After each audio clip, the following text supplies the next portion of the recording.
Traverser le Jourdain, le fleuve de la mort ou le passage de la promesse.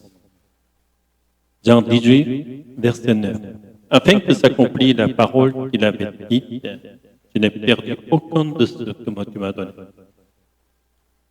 Le Jourdain comme frontière ultime dans la Bible. Dans les pays marqués par la civilisation chrétienne, l'expression traverser le Jourdain a fini par signifier passer par la mort. Cela ne s'explique pas simplement par l'influence du chant spirituel américain Swing Low, Swing Chariot. Au-delà du Jourdain, je te rencontrerai. Et avant tout parce que la Bible elle-même présente le Jourdain comme la dernière frontière entre l'ancienne vie et la nouvelle vie. Le Jourdain est le lieu où s'achève l'errance, où l'on quitte définitivement l'ancien monde pour entrer dans ce que Dieu a promis. Le fleuve de la mort dans la mythologie gréco-romaine. La mythologie grecque-romaine parle elle aussi d'un fleuve de la mort, de Styx. Ce fleuve infernal marque la frontière entre les vivants et les morts. Pour entrer dans le séjour des morts, Hadès, les âmes doivent traverser en bas. C'est pourquoi dans la culture occidentale, traverser le Styx est devenu une métaphore de la mort. Parmi les autres fleuves célèbres figurent le Léthé, le fleuve de l'oubli. Les âmes qui en boivent l'eau perdent tout souvenir de leur vie passée. Ainsi, de nombreuses cultures partagent l'idée que la mort n'est pas un point final, mais un passage.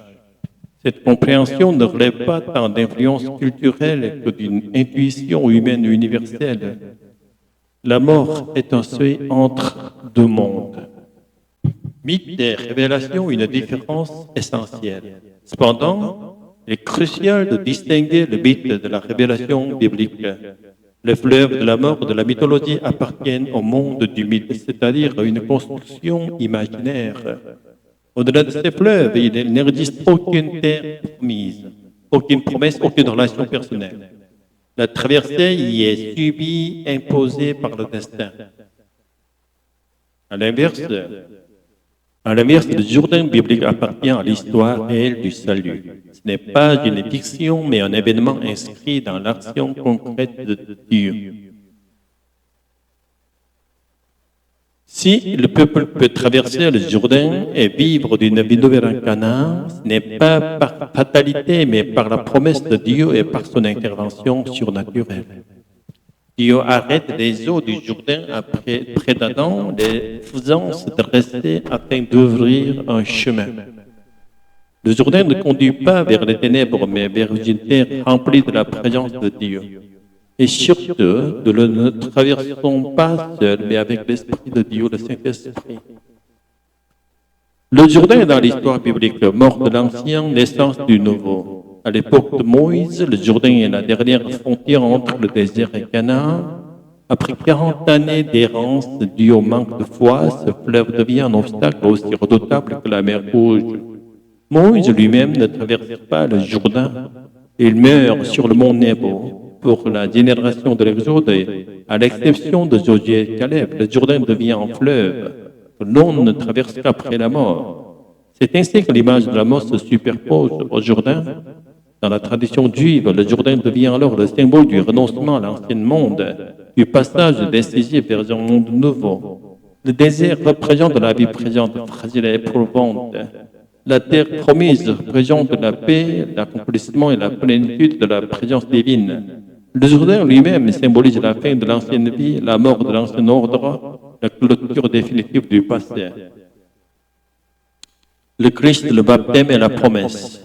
En entrant dans le Nouveau Testament, ce à quoi nous devons prêter attention en lien avec le Jourdain, c'est le fait historique que Jésus a été baptisé précisément dans ce Jourdain. Dans le Nouveau Testament, et en particulier chez Paul, le baptême est compris comme un rite qui symbolise le fait de mourir avec le Christ et de revivre avec le Christ.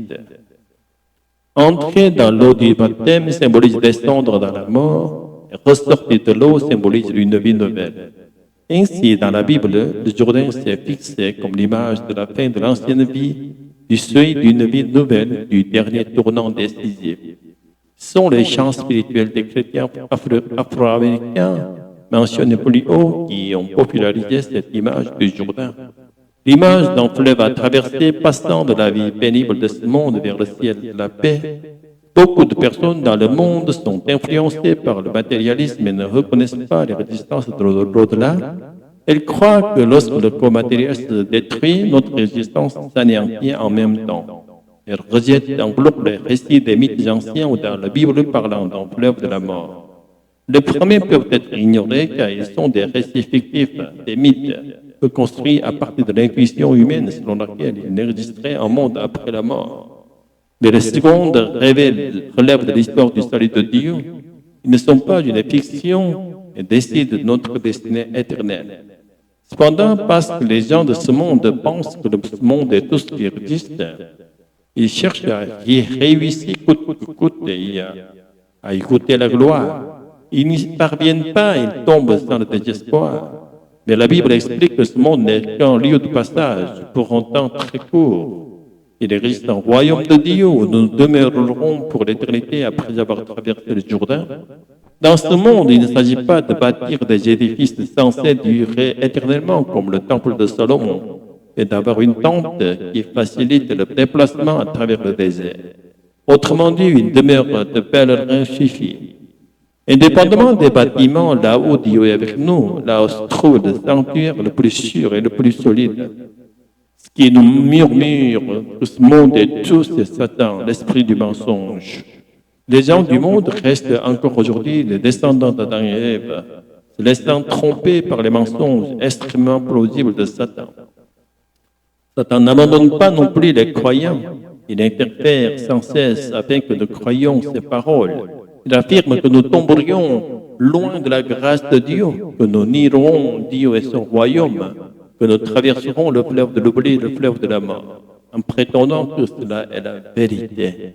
Mais si nous demeurons dans la foi en Jésus-Christ, nous deviendrons l'un de ceux qui participent à l'accomplissement de la promesse par laquelle Jésus a déclaré qu'il ne perdra aucun de ceux que le Père lui a donnés. Jean 18, verset 9. Afin que s'accomplisse la parole qu'il avait dite, je n'ai perdu aucun de ceux que tu m'as donnés. Le Seigneur ne nous abandonnera jamais et ne nous renoncera jamais, même lorsque nous traversons le fleuve de la mort. Il ne nous livrera pas au message de la mort et descendra par le Saint-Esprit. Et comme sur la croix, traversera avec nous le fleuve de la mort pour nous conduire vers la terre du Père Dieu. Quelle barque choisirions-nous d'emprunter? Choisir le chemin qui consiste à être porté dans les bras du Saint-Esprit pour traverser vers la terre de la paix, vers le pays où le Seigneur est la lumière. N'est-ce pas une évidence?